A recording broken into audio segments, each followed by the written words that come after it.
Zacarías 8:1.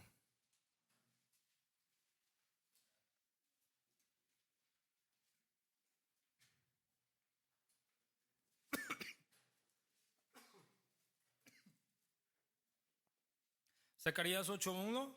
¿Estamos ahí? ¿Sí o no? Ok.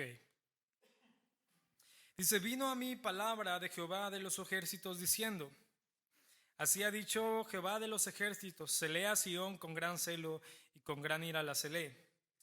Dice el verso 3: así dice Jehová, yo he restaurado a Sión y moraré en medio de Jerusalén. Y Jerusalén será llamada ciudad de la verdad, y el monte de Jehová de los ejércitos monte de santidad. Así ha dicho Jehová de los ejércitos. Dice: aún han de morar ancianos y ancianas en las calles de Jerusalén, cada cual con bordón en su mano por multitud de días. Y las calles de la ciudad estarán llenas de muchachos y muchachas que jugarán en ellas. Así dice Jehová de los ejércitos: si esto parecerá maravilloso a los ojos del remanente de este pueblo en aquellos días, también será maravilloso delante de mis ojos, dice Jehová de los ejércitos. Aquí, bueno, Zacarías hablándole al pueblo de Israel en una situación un poco difícil que nos va a dejar ver nuestra condición anterior. El pueblo de Israel, bueno, estaba en destrucción, en ruina. Y viene la palabra de Dios a este hombre, a este profeta, y le da un mensaje de verdad y de restauración al pueblo.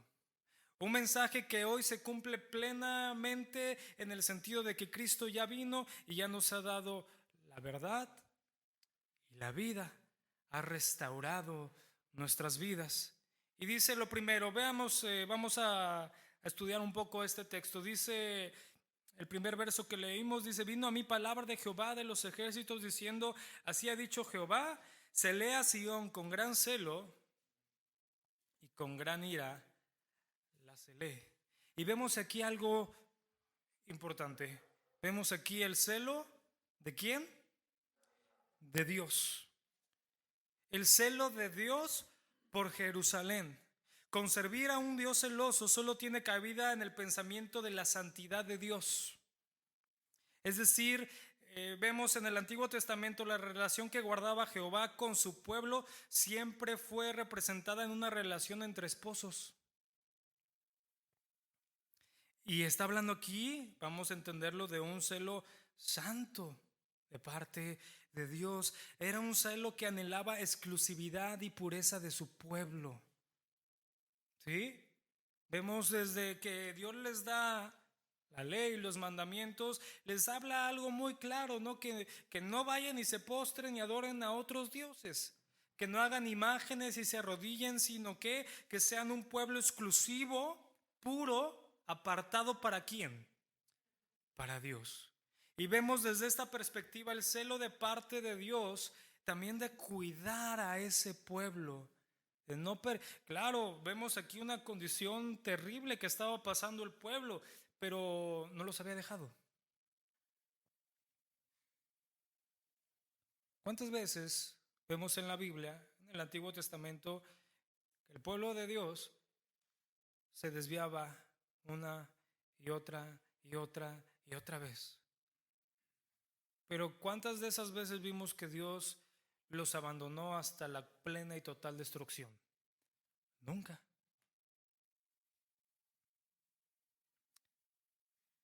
Pero también quería que ese pueblo se volviera única y exclusivamente hacia Él.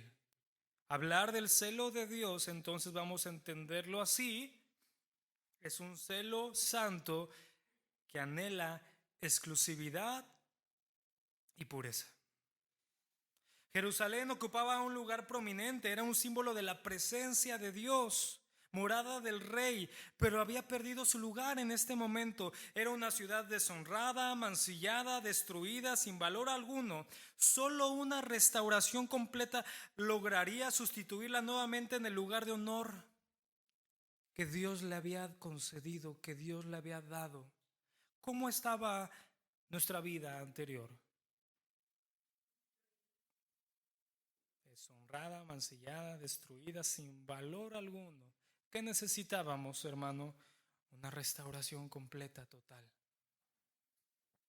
Una restauración completa y total. Dios ha transformado completamente nuestra vida, ¿no? Dios nos ha dado, dice la palabra, un nuevo corazón. Teníamos antes un corazón de piedra que significaba duro, que no permitía que la palabra entrara a su vida, y hoy tenemos un nuevo corazón de carne, sensible a escuchar la voz de Dios y poder obedecer esa verdad. Es el mismo mensaje que estaba dando aquí. La ciudad que representaba la presencia de Dios, mira, el templo ya había sido profanado.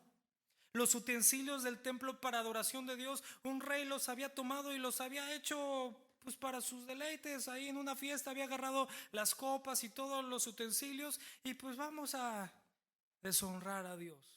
Esa era la condición del pueblo, pero viene nuevamente Dios, que aquí vemos nuevamente que es el autor de esta restauración.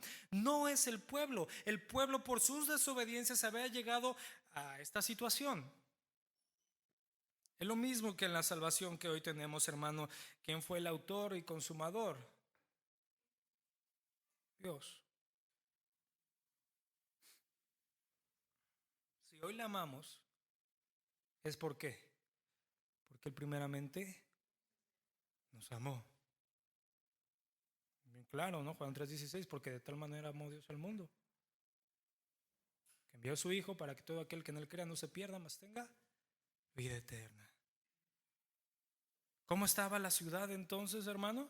Destruida, deshonrada, mancillada, no tenía valor alguno, necesitaba una restauración. Mire, vamos a Tito 2:14.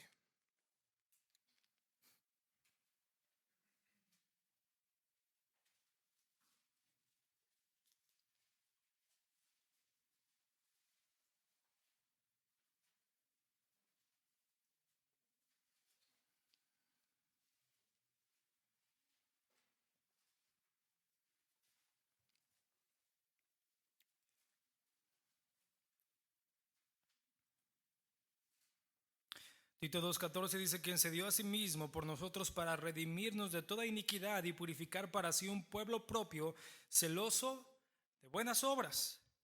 Vemos aquí ya en el pleno entendimiento, en toda la revelación de la palabra, que esta restauración viene por la obra redentora ¿de quién? De Cristo. Y habla de dos palabras bien importantes. Dice aquí, redimirnos de toda iniquidad y purificar. La muerte voluntaria de Jesús tuvo estas dos finalidades: redimirnos y purificarnos, hermano. En primer lugar, Cristo murió para redimirnos de toda iniquidad. Mire, el Salmo 130 nos habla de estas palabras ya desde el Antiguo Testamento, que venía una redención de parte de Dios. Salmo 130, verso 7.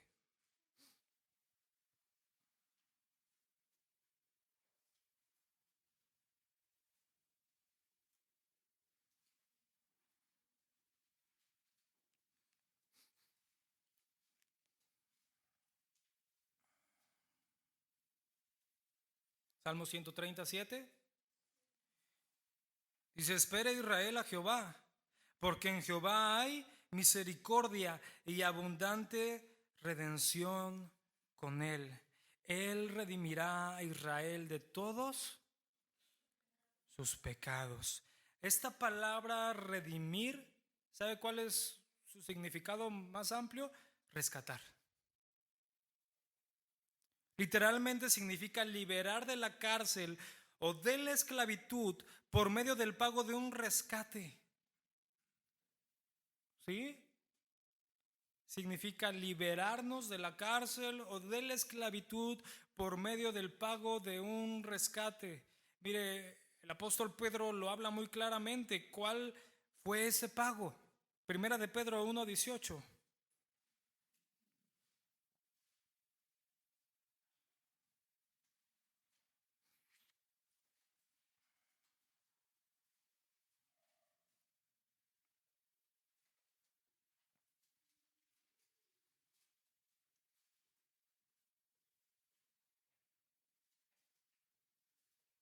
Primera de Pedro 1:18.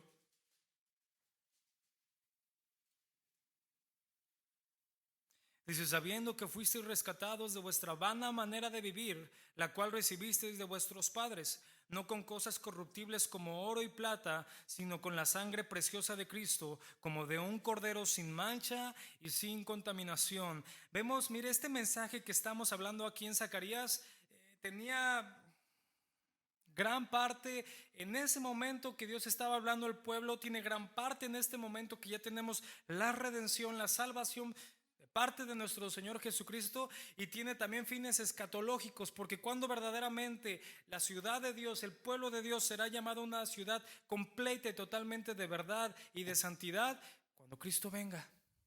Es un mensaje profundo que hace eco a nuestras vidas, que nos afirma nuevamente en la verdad. Vemos cómo Dios tiene cuidado de su pueblo, cómo Dios no permite que su pueblo sea destruido, aunque venga lo más tremendo, lo más fuerte, una persecución que tal vez no hemos experimentado. Vean, si vemos cuando la iglesia en el Nuevo Testamento se crea como lo que hoy tenemos, vemos que empieza a crecer y Dios empieza a añadir y Dios empieza a dar dones y talentos, pero hay una situación. Cuando viene, todos conocemos al primer mártir que está registrado, ¿no? ¿Quién es? Esteban, ¿no? Cuando viene que apedrean a Esteban y él muere en el nombre, por el nombre de nuestro Señor Jesucristo, sucede algo. La iglesia sufre una persecución tremenda. La desalojan, por así decirlo. Lo sacan del pueblo. Una persecución que tal vez no hemos vivido nosotros, ¿no? Por el nombre del Señor, que eso es bien importante. Todos esos hombres sufrían por el nombre del Señor, por seguirle a Él. Y viene esta persecución tremenda y dispersan a la iglesia, y parecería que esta dispersión iba a acabar con la situación. Pero ¿qué fue lo que Dios hizo? Bueno, a luz de esta dispersión que hubo de la iglesia, el evangelio se pasó a propagar a lugares donde no existía.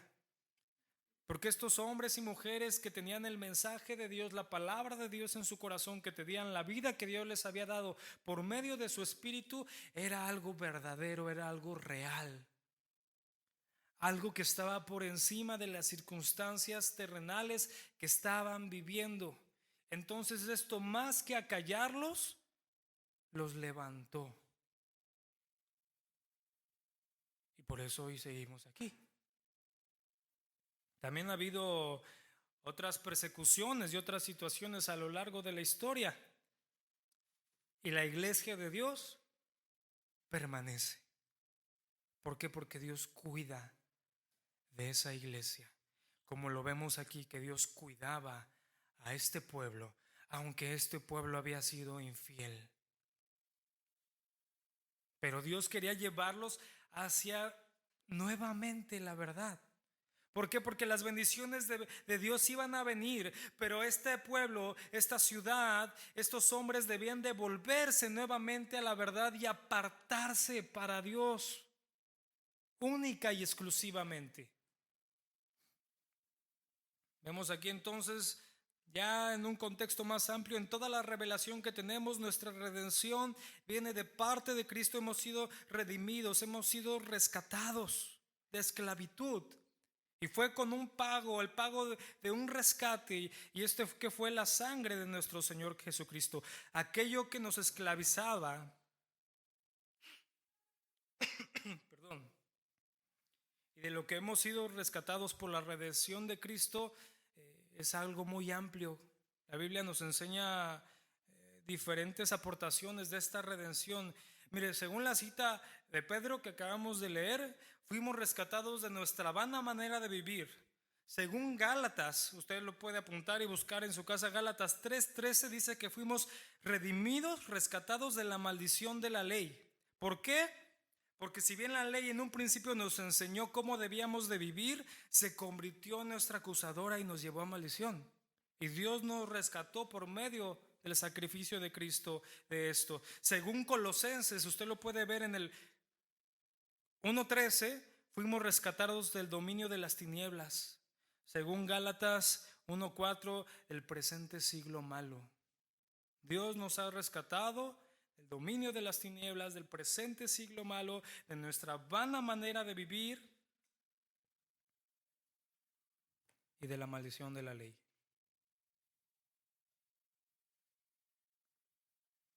Y si usted se da cuenta, cuando hablamos de que antes estábamos presos, esclavos, está hablando plenamente de connotaciones morales y éticas. ¿Sí lo ve? Vivíamos presos del pecado, y ¿en qué afectaba? En nuestra ética y en nuestra moral. Como dicen por ahí, no éramos de moral distraída. Éramos de una ética pecadora, éramos de una ética en contra de la voluntad de Dios. Esta redención tiene importantes aplicaciones éticas y morales en nosotros. Nuestra esclavitud era una esclavitud moral, vivíamos en contra de la voluntad de Dios. Vivíamos en impiedad, en injusticia, sin poder romper las ataduras del pecado, y Cristo vino para romper nuestras cadenas. Todo lo que hacíamos, todo lo que pensábamos, nuestra familia, nuestro actuar, que viene de connotaciones éticas y morales que están en nuestro corazón, pues estaban distorsionadas completa y totalmente. ¿Por qué? Porque éramos presos del pecado, y el pecado nos esclavizaba, nos dominaba. ¿O no se acuerda de eso? No le trae condenación hoy en día, pero es una verdad que, o sea, no se nos olvidó nuestra antigua manera de vivir, ¿o sí? No se nos olvida, no nos condena, pero creo que es claramente un ejemplo de la vida que hoy tenemos. Porque antes estábamos presos del pecado y estábamos esclavos del pecado. Si tendríamos una situación claramente en esta situación pecaminosa, mire, venía la primera oportunidad y no podíamos con ella.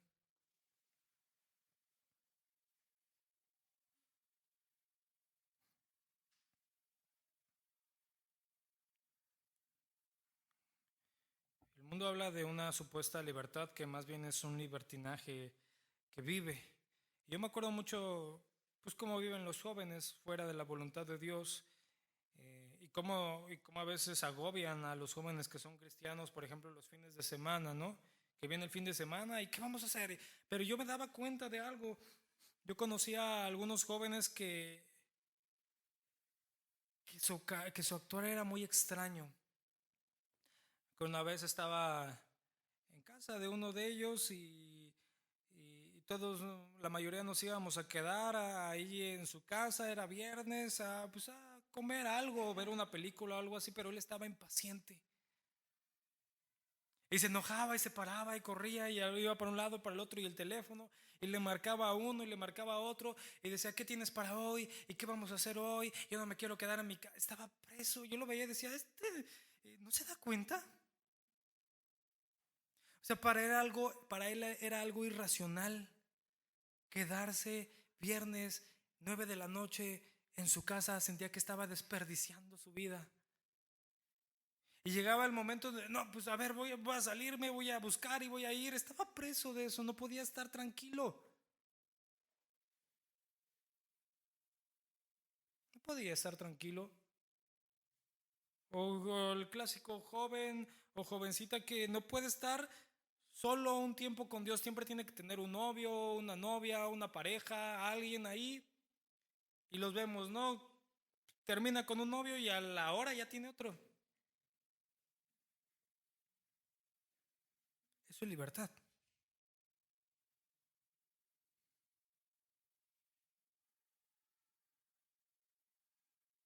¿Qué con la infidelidad también ya en el matrimonio? Dice el hombre, no, nada más una vez más y ya, no, eso nunca va a acabar. Está preso de eso. Igual cuando hay un problema, por ejemplo, cuando alguien ve cosas que no son correctas, está preso de eso. Yo he hablado con muchos jóvenes que me dicen, es que no puedo. Y siempre la primera pregunta es, ¿eres cristiano? Es que no puedo, en verdad, estoy solo en mi casa, estoy un momento solo y me meto al internet o prendo la televisión y busco y busco. Y es su libertad. Están presos, cautivos. El pecado los gobierna.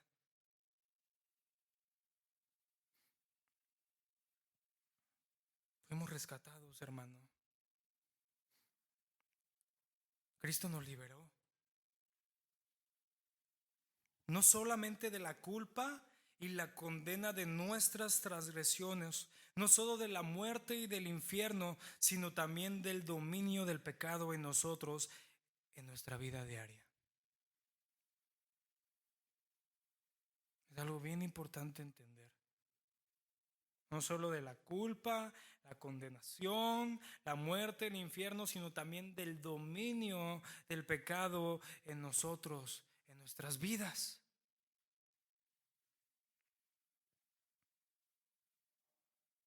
Y mencionábamos en este texto que tomábamos de Tito, era, ¿verdad? Tito 2:14. Decía ahí para redimirnos de toda inequidad y decía después y purificar. La purificación, que es la segunda finalidad.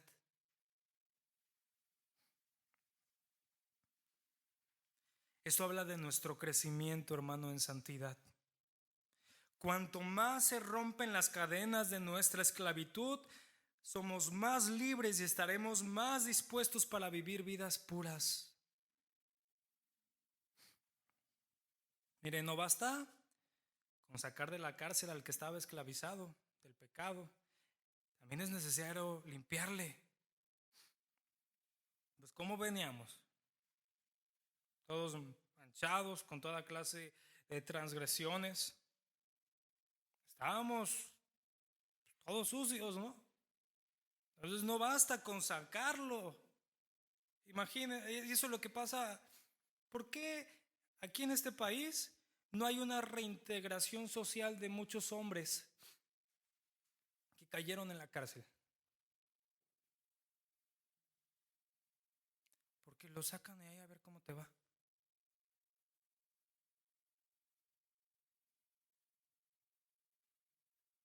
Y cuando van a buscar empleo o algo, nadie los quiere recibir. Solamente los saca y ahí, órale. Cuando hay en otros países un plan verdaderamente de reintegración a la sociedad de una persona que cayó en una transgresión, pues esa persona verdaderamente puede restaurar su vida. Y esto habla claramente, es el mismo ejemplo que tenemos aquí. No solo nos sacó de la cárcel, sino que nos limpia, nos está limpiando constantemente cada vez que las cadenas se van rompiendo más. Podemos vivir vidas santas, puras al Señor. ¿Por qué? Porque debemos de entender, el pecado todavía anida en nosotros, no gobierna, anida en nosotros. Por lo que necesitaremos una constante purificación. Mire, yo una vez escuché a un maestro, me quedó muy claro esto. Imagínese una guerra, están dos países, y dentro de estos dos países hay tropas. Y uno envía sus tropas para conquistar este. Y llegan las tropas y destruyen y ganan la batalla. Y ponen en la bandera el estandarte de la nación en la que viven. Pero si se dan cuenta, en este país y en muchas guerras pasa, todavía quedan algunos soldados. Quedan algunos. Ya es en el nombre del otro país. Pero todavía hay que, o sea, no nada más llegamos y establecemos y ya todo el mundo se rindió, no. Muchas veces hay que pues, estar buscando, ¿no? ¿Dónde están los rebeldes? ¿Dónde están los que están del otro lado? Ya somos la nación tal, pero tenemos que destruir todo completamente del enemigo. ¿Sí me entiendes? Exactamente lo mismo, ya somos de Cristo, pero mientras estemos en esta tierra, en este cuerpo, y mientras Cristo no venga, estaremos en un proceso de purificación, de santificación. La purificación es una condición necesaria para que alguien entre a formar parte del pueblo de Dios. Y la Biblia habla de 3 medios como el Señor nos purifica. En primer lugar, nos limpia por medio de su sacrificio en la cruz, que eso creo que es algo muy claro. Primera de Juan 1:7.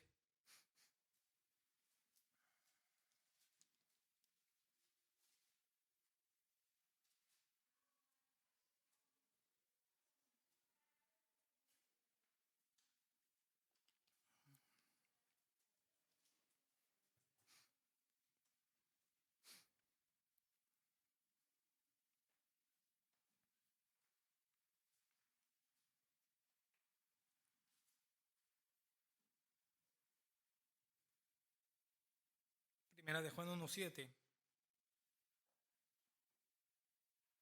Dice, pero si andamos en luz como Él está en luz, tenemos comunión unos con otros, y la sangre de Jesucristo su Hijo nos limpia de todo pecado. Si decimos que no tenemos pecados, nos engañamos a nosotros mismos y la verdad no está en nosotros. Si confesamos nuestros pecados, Él es fiel y justo para perdonar nuestros pecados y limpiarnos de toda iniquidad. Por medio del sacrificio de la cruz, Dios nos purifica. Es decir, de la misma forma que Israel fue purificado por la sangre de la alianza, nosotros somos purificados por la sangre del nuevo pacto. En segundo lugar, somos purificados por la obra del Espíritu de Cristo en nosotros, por la obra del Espíritu Santo. El poder del Espíritu Santo nos está transformando en la misma imagen de la gloria de Dios, en la imagen de Cristo. Mire, segunda carta a los Corintios 3:18.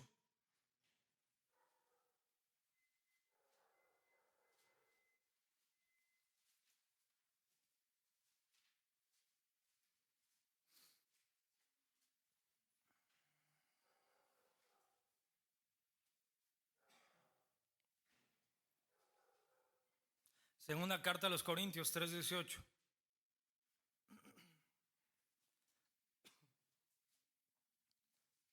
Dice, por tanto, nosotros todos mirando a cara descubierta como en un espejo la gloria del Señor, somos transformados de gloria en gloria en la misma imagen como por el Espíritu del Señor. Su Espíritu Santo nos transforma a la misma imagen de Cristo, de gloria en gloria. ¿Se da cuenta cómo a veces esta frase de gloria en gloria la toman para otras cosas? Vamos de gloria en gloria y victoria en victoria, pero en cosas terrenales y humanas. Y aquí de lo que estaba hablando de gloria en gloria es de la transformación a la imagen de Dios. Es decir, que cada día somos más como el Señor, cada día somos más libres. Cada día hacemos la voluntad de Dios, cada vez somos menos como el mundo. Eso es ir de gloria en gloria y de victoria en victoria. Que antes, bueno, usted sabe qué hacía. Cada quien sabe, ¿no?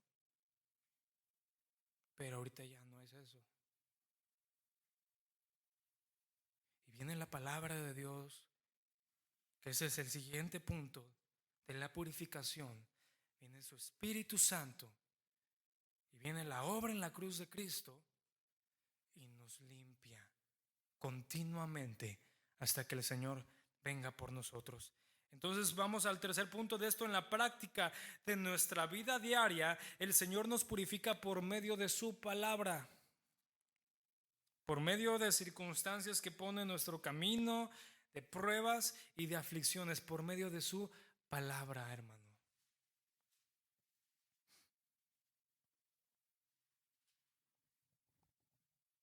Hay un verso muy claro de esto y ahorita lo vamos a ver hablando de nuestro Señor. Pero creo que hoy ya entendemos la necesidad vital del pueblo de Dios de estar expuesto a la palabra perfecta de Dios.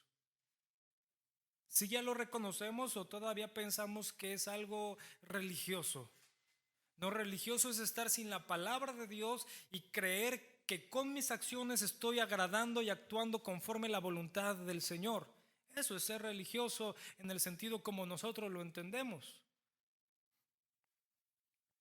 Sí, podemos decir, tenemos una religión en el sentido que todos nuestros fundamentos deben de estar conforme a la revelación plena de las Escrituras, a la revelación plena de quién es Dios, que solamente y única y exclusivamente está plasmado en su palabra.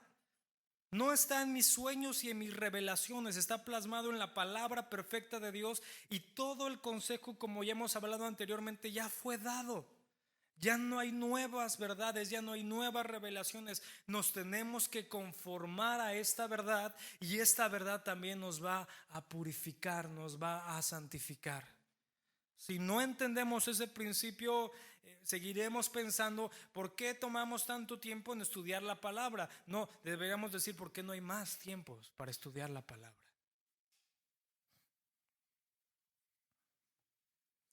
La finalidad de nuestro Señor, que nuestro Señor perseguía por medio de esta purificación, es para adquirir un pueblo suyo, un pueblo de posesión suya. Parecería un pleonasmo, pero lo que está hablando es algo que le pertenece entrañablemente a Él.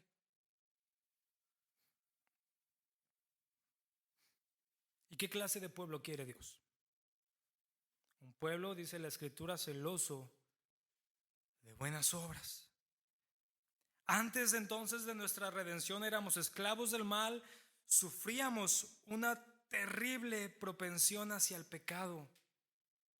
Estábamos presos. Ahora que hemos sido redimidos y purificados, estamos en condiciones de poder vivir para el bien. Antes éramos celosos, pero de lo malo. Yo cuando pienso en esto me acuerdo de Pablo con los Gálatas, que él decía que él era celoso de qué, de las tradiciones, y tenía un celo terrible. Todos sabemos qué iba a hacer cuando se convirtió al Señor, ¿no? Cuando vino en su conversión, iba a hacer cosas terribles en el nombre, movido por el celo de las situaciones que iban en contra de la voluntad de Dios. Y antes éramos así, que no dejábamos que nadie ni nada nos dijera nada. Decían, yo tengo mi vida, yo tengo mis convicciones, yo tengo mis ideas, mis ideales, ¿y tú qué me vienes a decir a mí? Éramos celosos, pero de lo malo. Hoy tenemos que tener ese celo, ¿para qué? Para las cosas de Dios.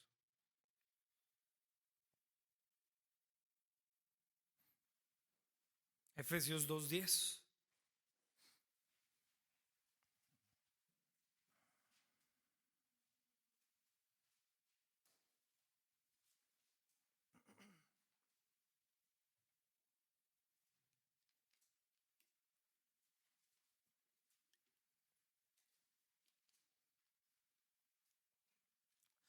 Efesios 2:10 dice, porque somos hechura suya, creados en Cristo Jesús para buenas obras, las cuales Dios preparó de antemano para que anduviésemos en ellas. Somos hechura suya, creados en Cristo Jesús, ¿para qué? Para buenas obras, las cuales Dios preparó de antemano para que ¿qué? Para que andemos en ellas. Restauración total. No es una restauración parcial lo que hablaba el Señor en este texto, en el texto principal que estamos viendo. Si lo llevamos en términos arquitectónicos, usted va a comprar una casa y a veces pasa esto. Yo vi a mis familiares hacer eso. Mis abuelos tenían una casa muy, muy grande. grande, grande. Y cuando ellos murieron, pues la dejaron de herencia. Y todos convinieron que lo mejor era pues venderla e irse a partes, ¿no? Pero una de las situaciones que nos tocó es que a mi papá lo demandaron, lo querían sacar de ser heredero. Entonces, bueno, hubo un problema ahí y lo mejor fue pues llegar a un acuerdo, ¿no? Entonces ellos, mi abuelo pues fue muy trabajador, toda su vida trabajó y tuvo negocios y todo. Ellos vendieron otro negocio y le dijeron a mi papá, mira, te damos esta parte y tú nos dejas todo lo demás. Y pues era mejor recibir eso que seguir peleando ahí y todo, imagínense, entre hermanos.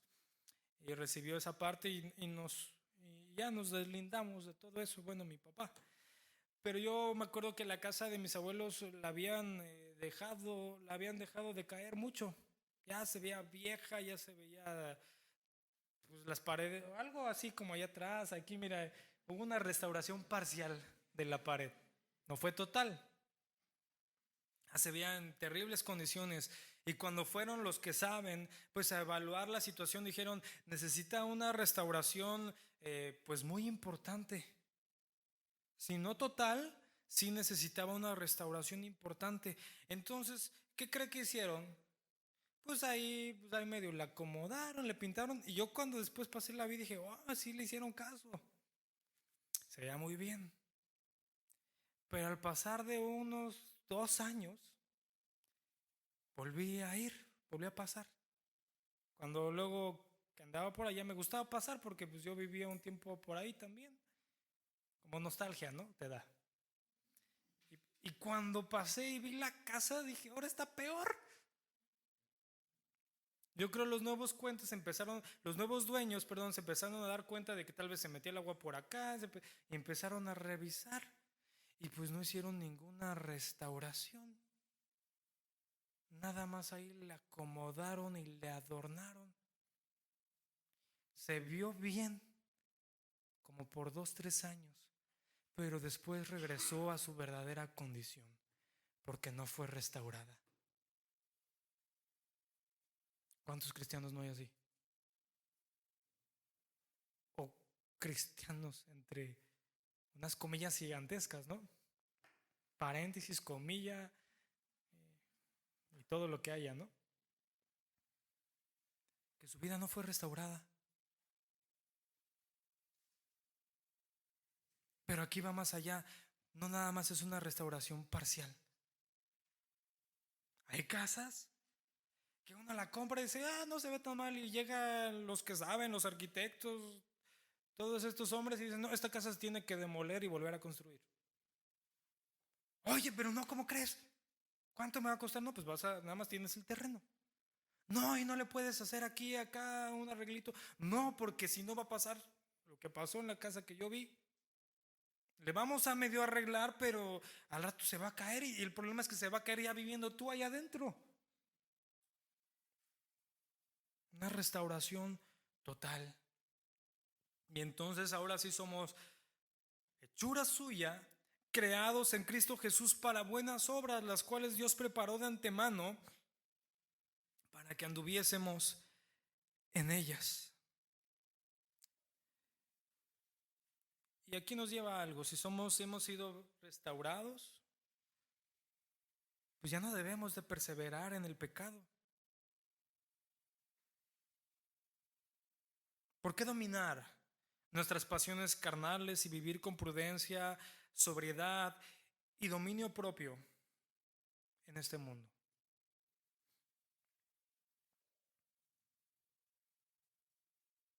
¿Por qué? Si usted no es cristiano dirá es una pérdida de tiempo.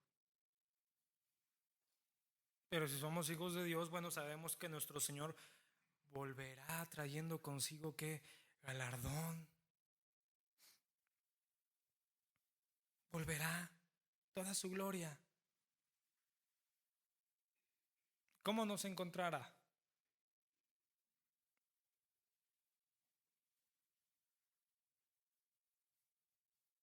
Para la iglesia el Señor no viene ladrón. La iglesia lo está esperando. ¿O no es así? Para el mundo va a venir así y no van a saber qué pasó. Oye, hay una película, bueno, no han hecho muy buenas. La verdad es que no, medio raras ahí. El arrebatamiento, ¿no? Hay una que hasta sale un famoso, esa es la que vi. Y dije, bueno, ahí medio, está bien. He visto peores. Pero me llamaba mucho la atención eso. Eh, Como cuando venga ese momento el mundo va a quedar en un caos y uno va a saber qué pasó.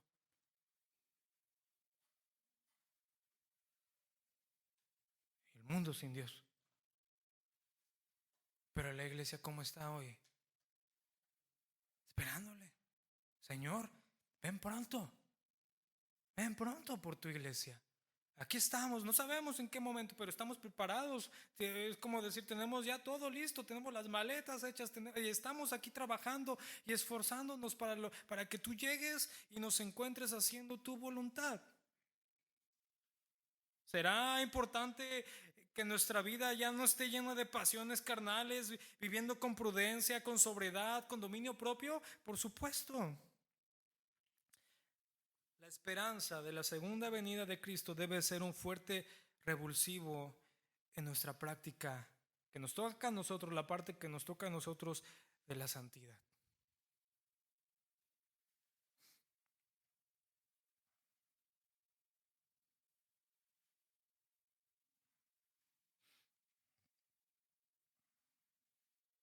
Regresemos a Zacarías 8:3.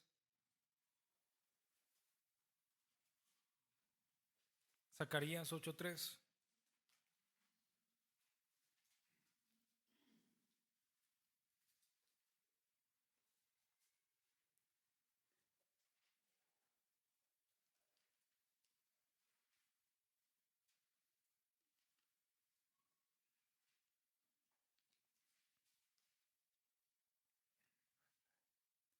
Dice Zacarías 8:3, así dice Jehová, yo he restaurado a Sión y moraré en medio de Jerusalén, y Jerusalén será llamada ciudad de la verdad.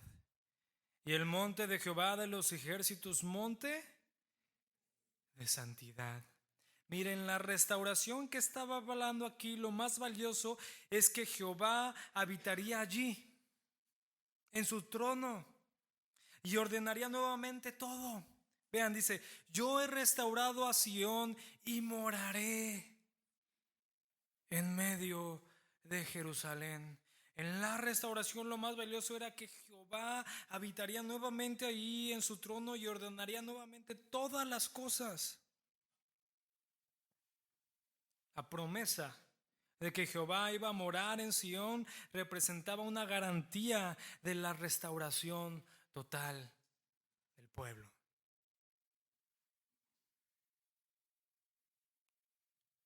La promesa del Espíritu Santo en nosotros representa una garantía de la restauración total que hoy tenemos. Qué maravilloso es esto, ¿no? El Espíritu Santo, que es Dios, que es santo, que es puro, tiene la verdad, ¿dónde mora? ¿Y quiénes somos nosotros? Nada. ¿Tiene lógica humana? No. No tiene. Solamente es obra y poder de Dios.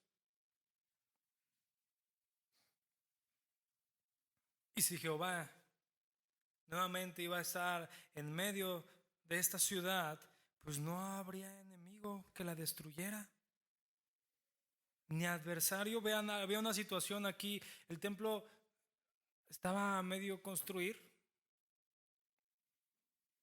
¿Por qué? Por todos los problemas que estaban pasando, todas las persecuciones, las guerras, estaban asediados, estaban bajo dominio de otro pueblo, no impedía la construcción del templo. Si Jehová nuevamente moraría en esta ciudad, pues ningún adversario impediría la reconstrucción del templo. Ningún enemigo destruiría la ciudad.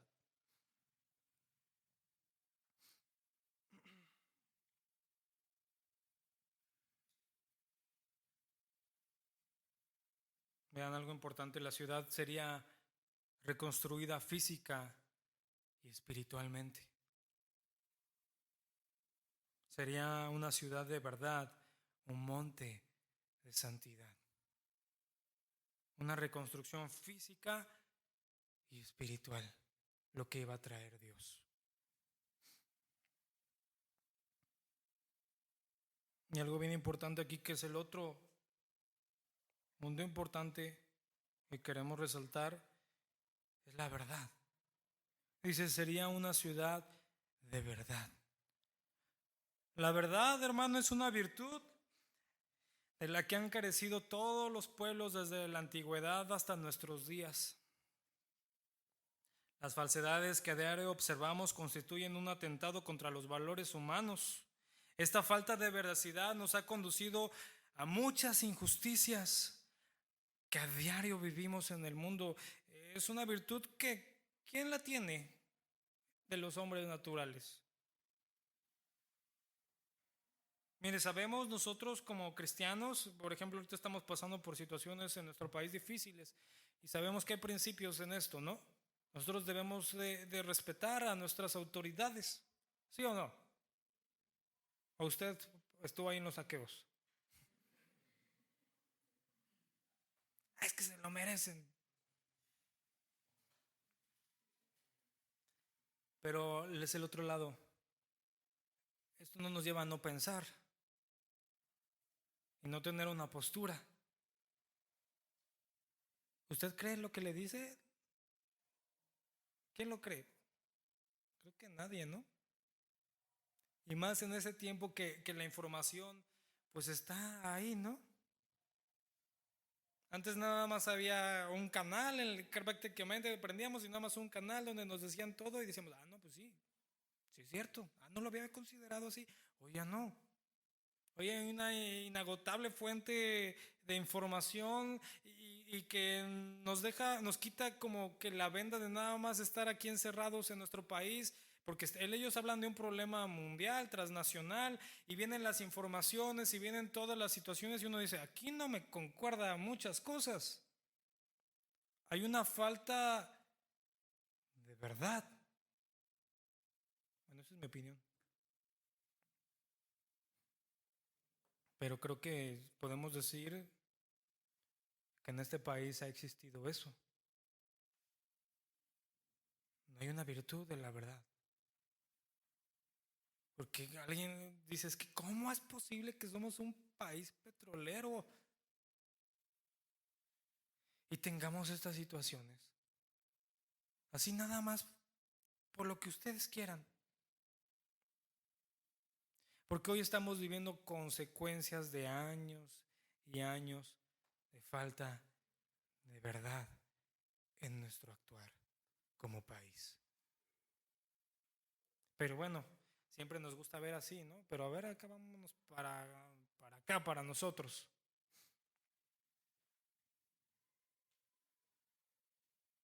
La verdad, antes para nosotros era poca cosa, ¿no? Tú tu verdad y yo la mía. Todas las verdades son relativas, no hay verdades absolutas. Entonces, a mi entender, pues mentirle de una forma para quitarme un problema, pues no está mal, pues lo hago. ¿Y cuántas personas no se conducen en el mundo de esta forma? ¿Y cuántos de nosotros no nos conducíamos así, mintiendo, engañando? Es más, a veces decimos, es que no dije una mentira así, pero no le dijiste la verdad. Y nos escudamos en nuestro entender de la verdad de Dios o de la verdad de las cosas. Decimos, no, y vivimos de esta forma y mire, muchas injusticias, muchas situaciones han venido a causa de esto. ¿Por qué? Porque hay una virtud creciente en nosotros.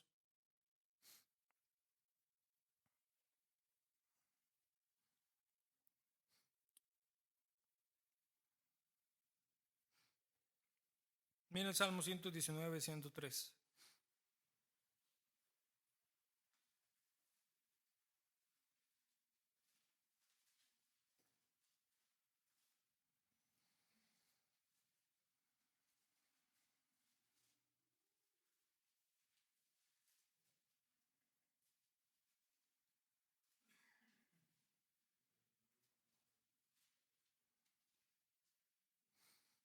Salmo 119, 103.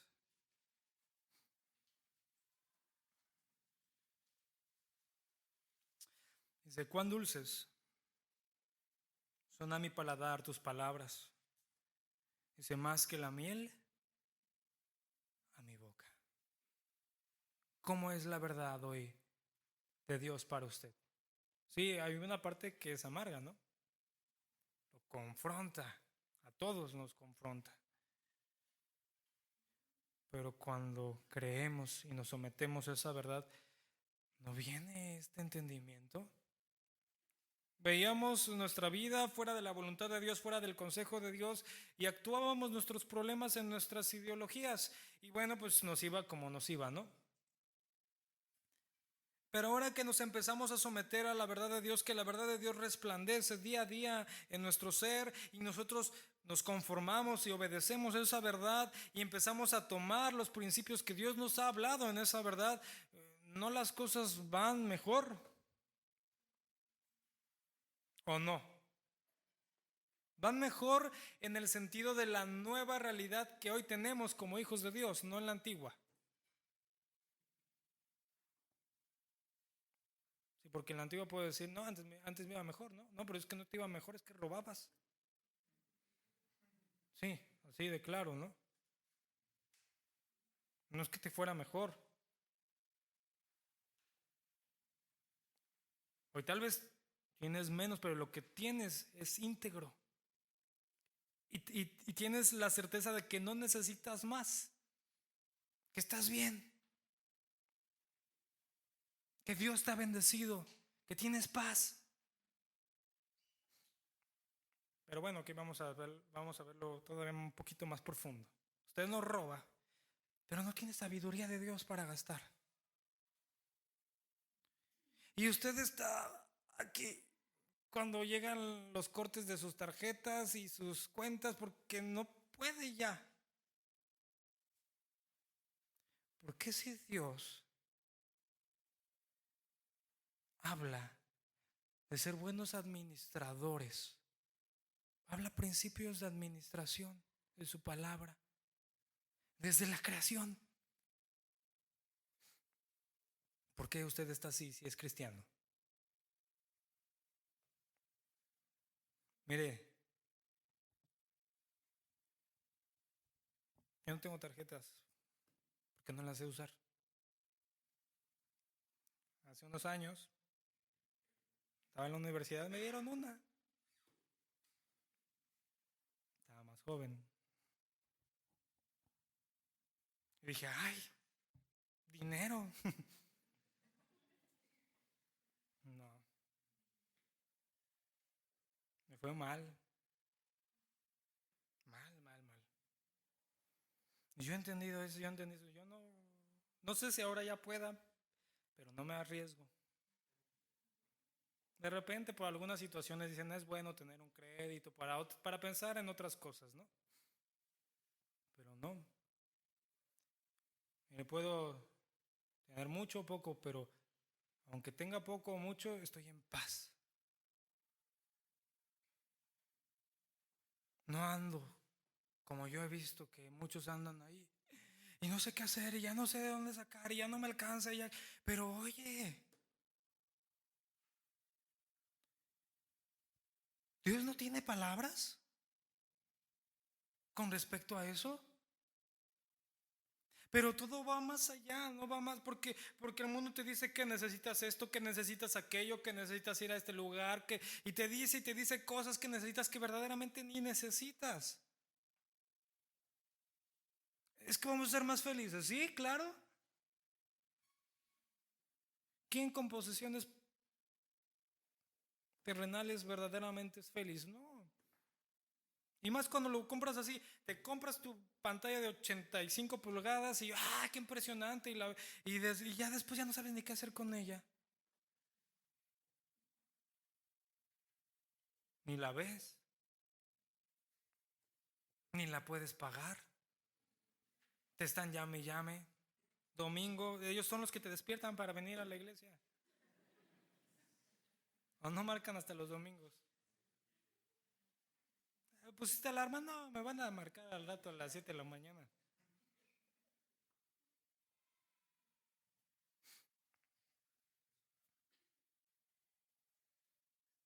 Si tenemos la verdad de Dios, si hemos sido restaurados, aún en esas pequeñas cosas tenemos bendición.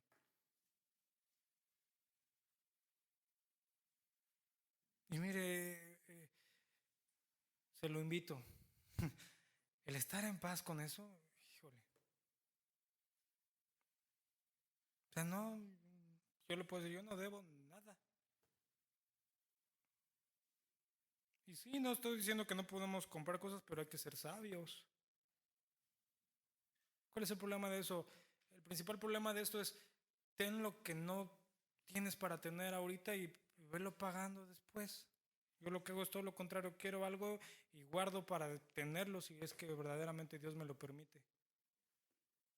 Y cuando lo compro, ya lo tengo ahí, digo, ya. Pero muchos cuando lo compran después dicen, ¿y ahora qué voy a hacer? Me gusta, pero ¿y luego? No, hermano, una restauración total. Pero aquí viene esta parte, ¿no? Ciudad, pueblo de la verdad.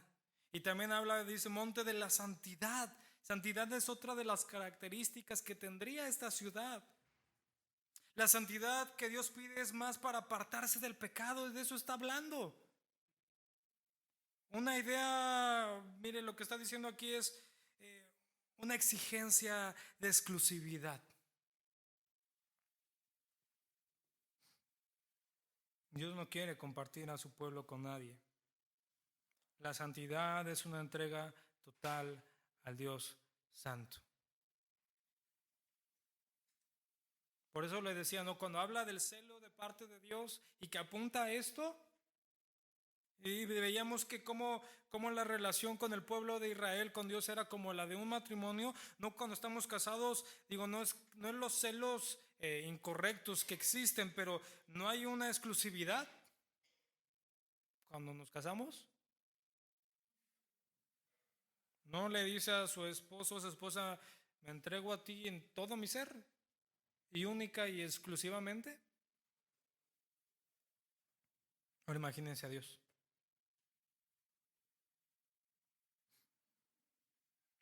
Mire, la ciudad, en este tiempo que está hablando aquí Zacarías, la ciudad de Jerusalén era un nido de mentirosos, de idólatras. Necesitaban un cambio urgente.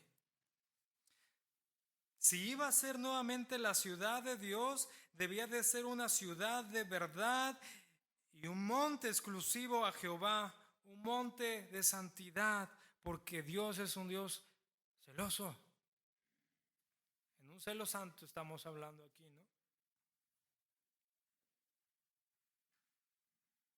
Mire, primera carta a Timoteo 3:15.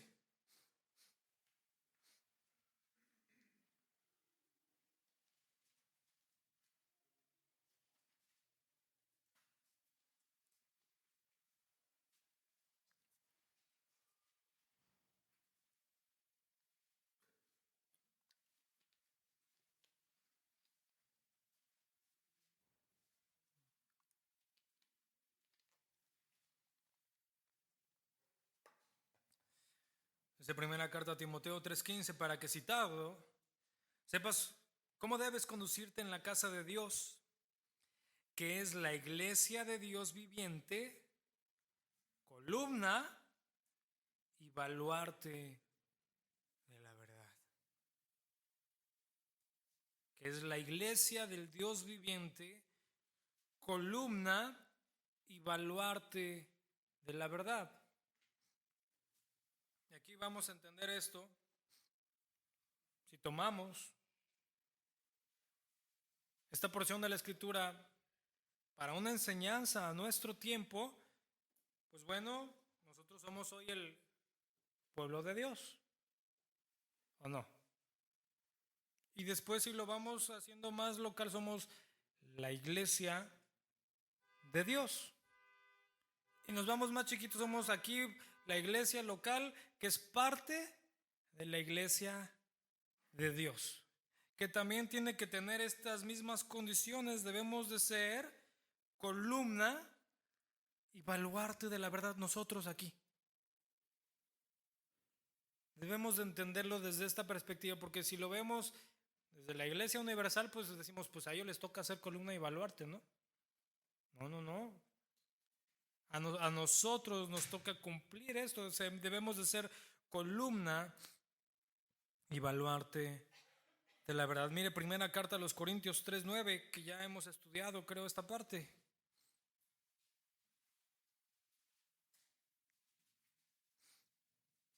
Sí, ya la hemos estudiado.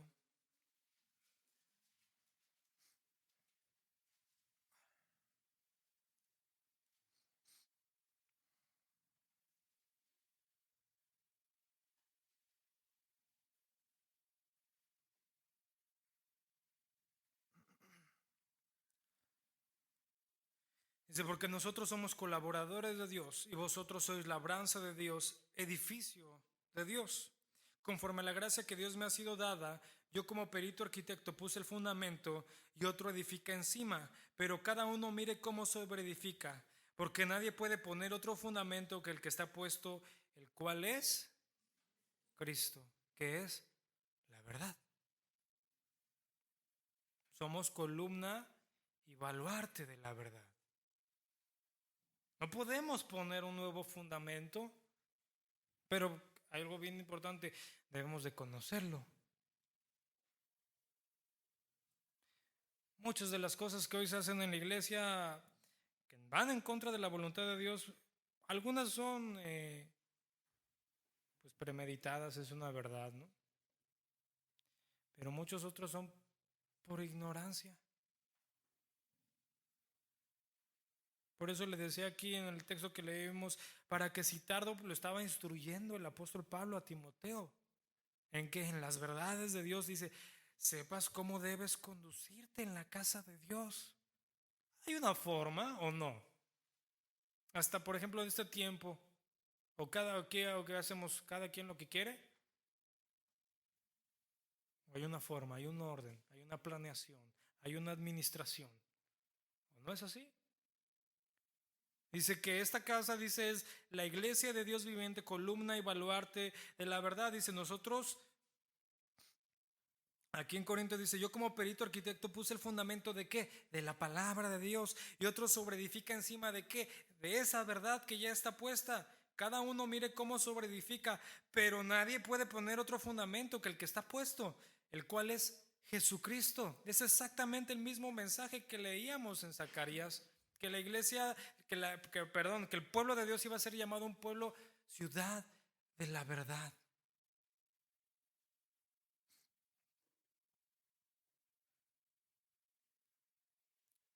Y hoy, hermano, nosotros debemos de ser esa columna y baluarte. Mire Filipenses 2:16.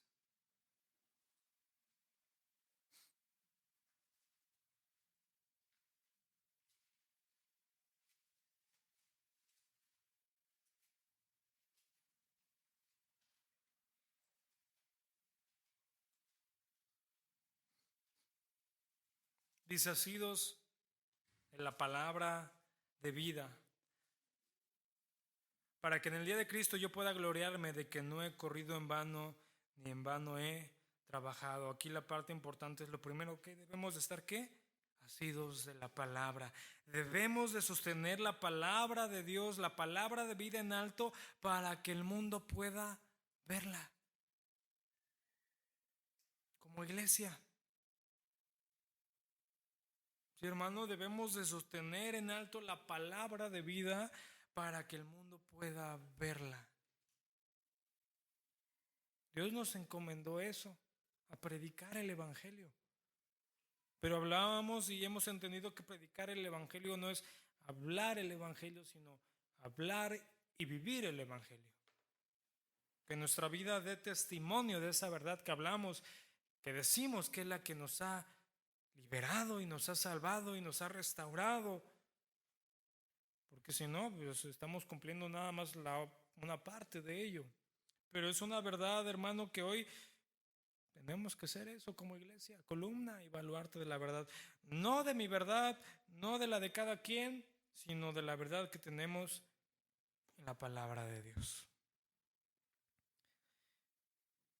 Y mire, como iglesia, como columna y baluarte, debemos de proteger la verdad, guardar la verdad. Mire, primera carta a Timoteo 4:1.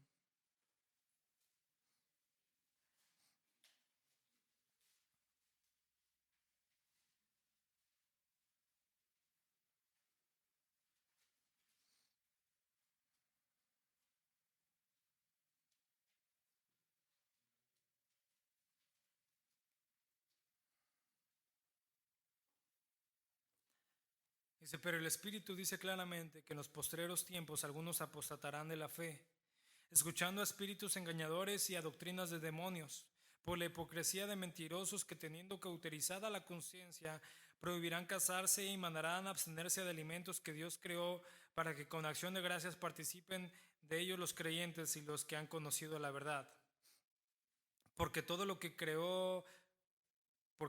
Dios creó es bueno y nada es de desecharse si se toma con acción de gracias. Porque la palabra de Dios y por la oración es santificada. Mira, a veces la iglesia tenemos que ser columna y baluarte de la verdad, debemos de proteger esta verdad y a veces como iglesia, por ejemplo, las autoridades de la iglesia deben adoptar una posición directa contra el pecado, contra la apostasía. Esto, cuando hay una iglesia así, hermano, no va a ser la más popular, pero sí una de las que le agrada al Señor. Es decir, aquí el mensaje es este: debemos de conocer la verdad, apropiarnos de esa verdad y guardar esa verdad, protegerla. Y a veces tenemos que hacer frente, o muchas veces tenemos que hacer frente. Si hablamos que mire, es una verdad, la iglesia divide.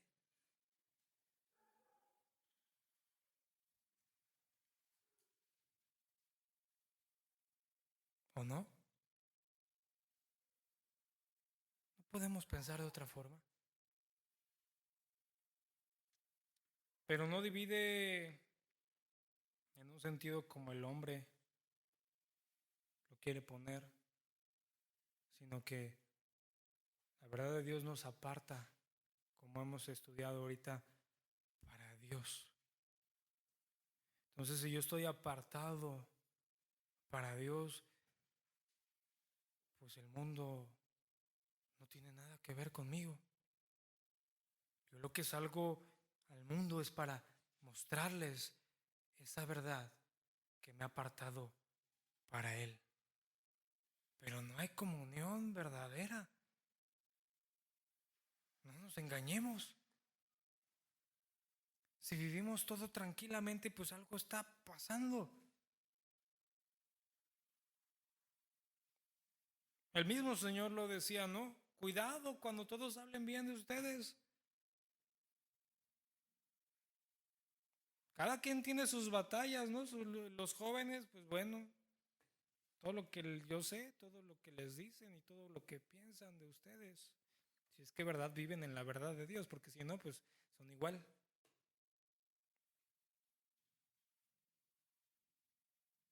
Y esto no quiere decir que, ay, entonces hay que ser el bicho raro ahí de la escuela. No, no me refiero a eso.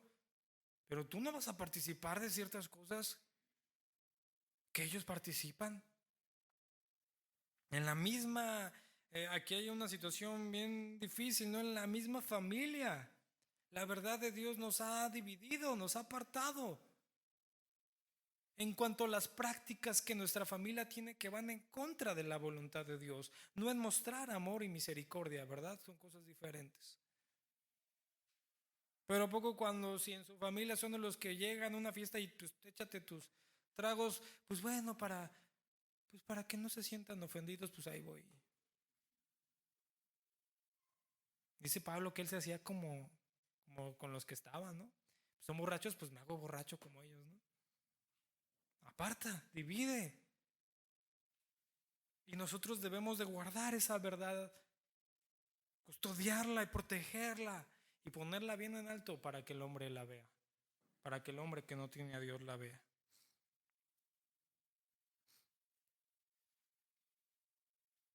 Mire Juan 17:17.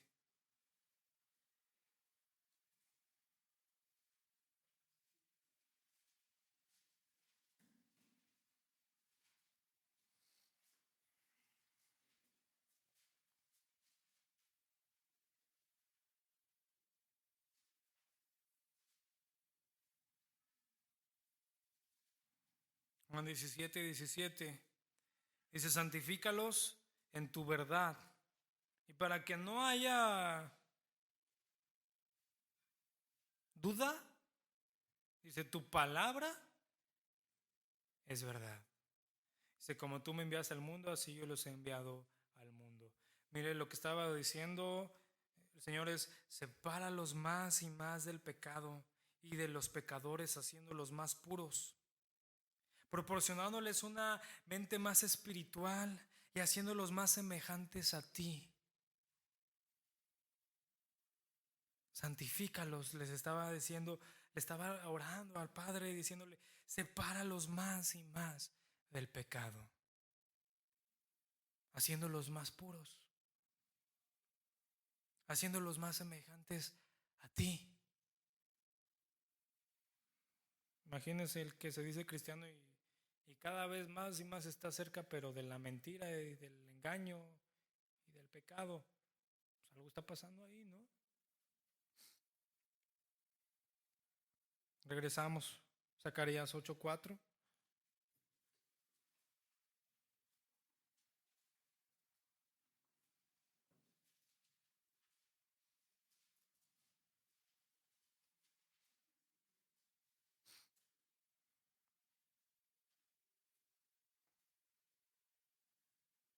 Zacarías 8:4 dice así, ha dicho Jehová de los ejércitos, aún han de morar ancianos y ancianas en las calles de Jerusalén, cada cual con bordón en su mano por multitud de los días, y las calles de la ciudad estarán llenas de muchachos y muchachas que jugarán en ellas.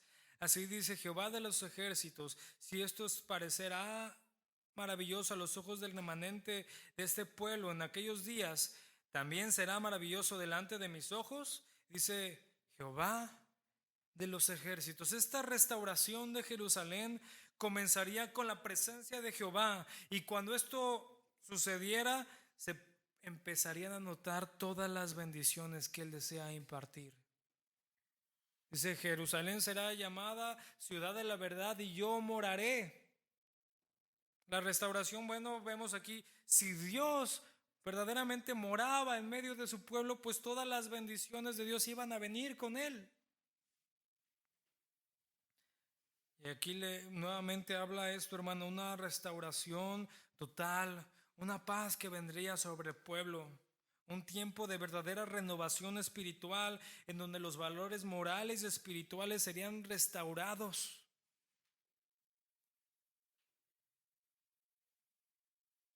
¿Cómo están hoy sus valores morales? ¿Siguen igual? ¿Le sigue llamando a lo bueno malo y a lo malo bueno?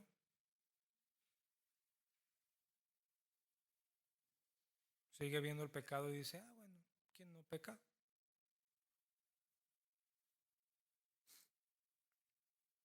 No ha sido restaurado en la verdad de Dios.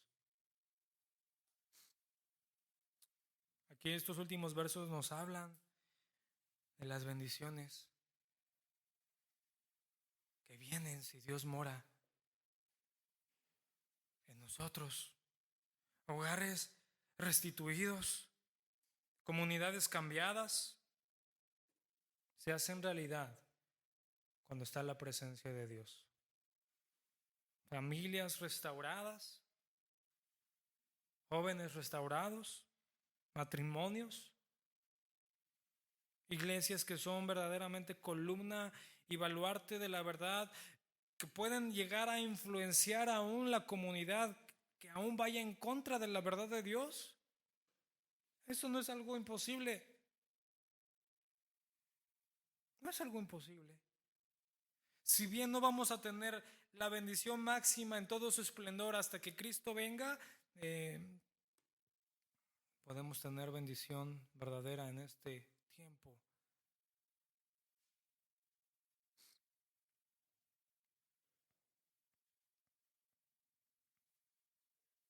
Vemos esto, Dios salvaría a su pueblo. La liberación del pueblo dependía únicamente de Él. Dios los traería y habitarían en medio, y Dios vendría y habitaría en medio de Jerusalén, y Dios sería su Dios. Mira, el punto más relevante en el concepto de salvación es el hecho de la implicación espiritual que hay. Es decir, una persona salvada por Dios lo reconocerá como su Dios y como su Señor. Si usted es salvo, no tiene ningún problema de reconocer a Dios como su Señor. Si no, pues bueno.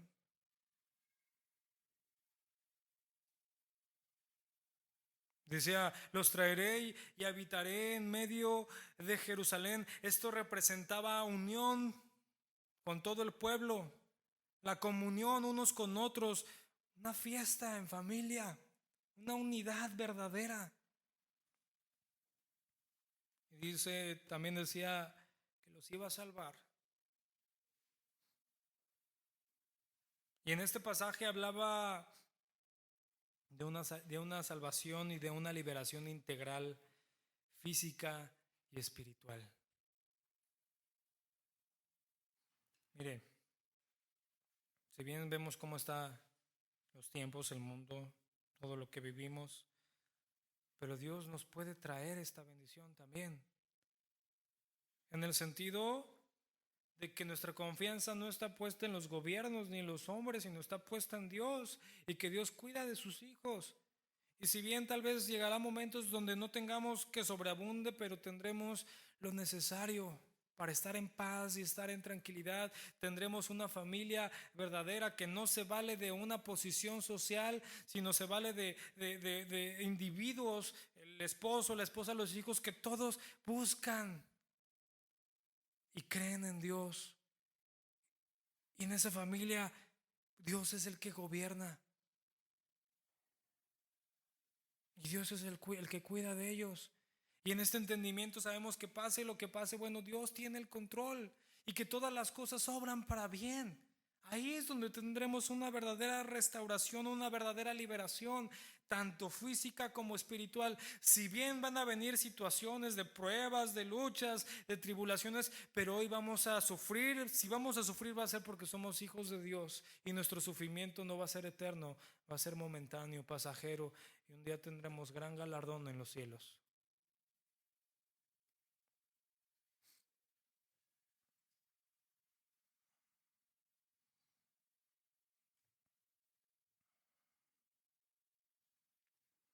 Dios puede traer aún restauración en las cosas físicas, porque a veces, si es una verdad,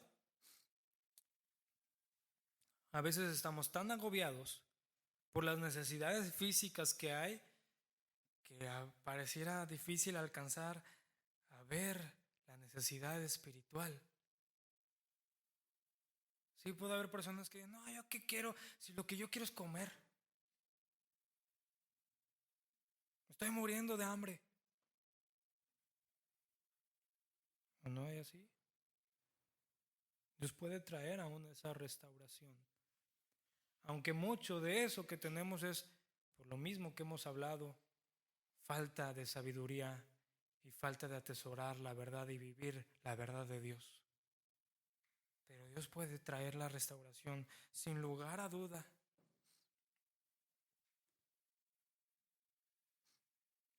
Mire, el pueblo, o como aquí se representaba el monte, debe de ser un monte de verdad. Y Dios promete fidelidad. Si somos la iglesia, columna y baluarte de la verdad, Dios lo que nos promete es que va a ser fiel. Dios ofrece justicia, pero debemos de vivir en santidad. Siempre hay una parte que Dios nos demanda. Siempre va a haber una parte que Dios nos demanda.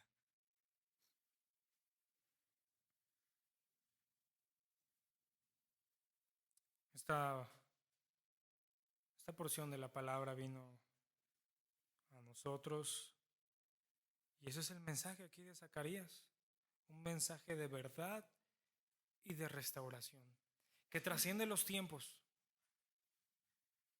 Trasciende en el tiempo en que fue escrito esto, trasciende el tiempo en el que estamos viviendo, pero que es una verdad que no podemos cuestionar. Si estamos delante de Dios, vamos a ser restaurados totalmente. Pero necesitamos ser alumbrados por la verdad del Evangelio. Y conocerán la verdad. ¿Y la verdad qué? Los hará libres. La fe es por el oír. Y el oír por la palabra de Dios.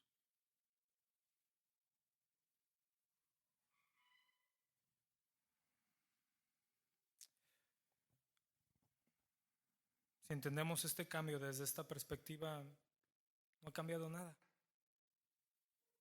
Y se da cuenta. Hemos sido ya restaurados por Dios y vivimos en la verdad de Dios. Y atesoramos esa verdad y predicamos esa verdad. Desde que nos llamásemos como nos llamásemos. No importa. Es una plena identidad que Dios nos permite tener. Pero creo que está bien fundada y bien fundamentada. Nuestras tareas, parte de nuestras tareas principales es la restauración de las vidas. Claro, Dios es el que las restaura, ¿no?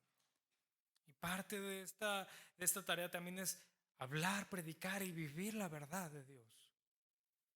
Si no, no vendrá una verdadera restauración a los hombres. Tomémoslo como una nueva etapa. La misma tarea no ha cambiado, no cambiará. Es una tarea eterna, pero es una nueva etapa y tomémoslo con sabiduría, hermano, y con carácter cristiano. Mire, el nombre no salva. Si sabe eso, ¿no? Por sí solo no. ¿Qué hace? Nada. Nada más nos identifica y lo que queremos ser identificados es como parte del cuerpo de Cristo. Pero tenemos que crecer en eso. Porque podemos llegar a hacer cosas que no son correctas delante de Dios. Mire, si hay algo que Dios nos enseñó a nosotros, en lo particular, es que,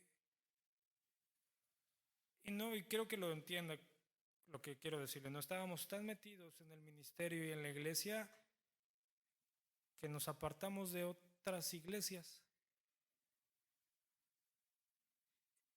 Y ahora que nos hemos separado del ministerio en el que estábamos, pues es como cuando te quedas sin amigos, ¿no? Y no porque no nos hablen, pero ya no es lo mismo. Ya no es lo mismo. Ministerialmente hablando, ya no. Sí, yo hablo con algunos de los pastores de allá, pero hasta ellos me lo dicen, ¿no? Aunque las cosas cambien, nuestra amistad sigue intacta.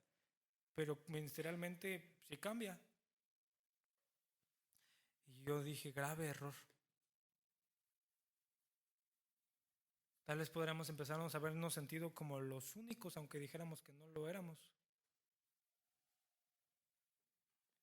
No, sabemos que hay iglesia de Dios en todo el mundo. El problema es esto, las iglesias verdaderas de Dios pues, no son como las que andan ahí en los espectaculares, ¿no?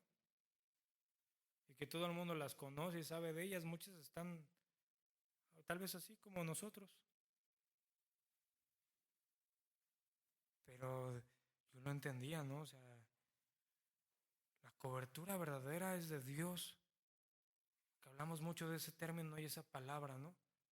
Pero si lo vamos a una teología, lo que verdaderamente significa es estar bajo el abrigo del Altísimo, bajo las alas del Dios omnipotente, bajo la palabra de Dios. Eso es lo que nos cubre, lo que nos guarda. Todo lo demás son filosofías y pensamientos de hombres que son buenas hasta cierto punto, pero que también pueden ser peligrosas si no están fundamentadas en los principios bíblicos. Así que hermano, ya habíamos hablado de este tema y sabíamos que este tiempo iba a venir, pero si todavía usted tiene alguna duda, pues usted está en la libertad también. No lo vamos a amarrar, ¿verdad? Si usted tiene duda con respecto a esto, pues vaya a Dios. Y también si Dios le dice, no, tu lugar es otro, pues está bien, no pasa nada. No lo vamos a maldecir, ni le va a ir mal. Si Dios lo está guiando, está bien. Pero que no sea influenciada su decisión bajo argumentos de hombres que no están bajo el argumento principal, que es el de Dios. Eso sí le aconsejo. Como ve, ya llevamos unas semanas trabajando así, no habíamos hecho oficial estas cosas y no ha cambiado nada.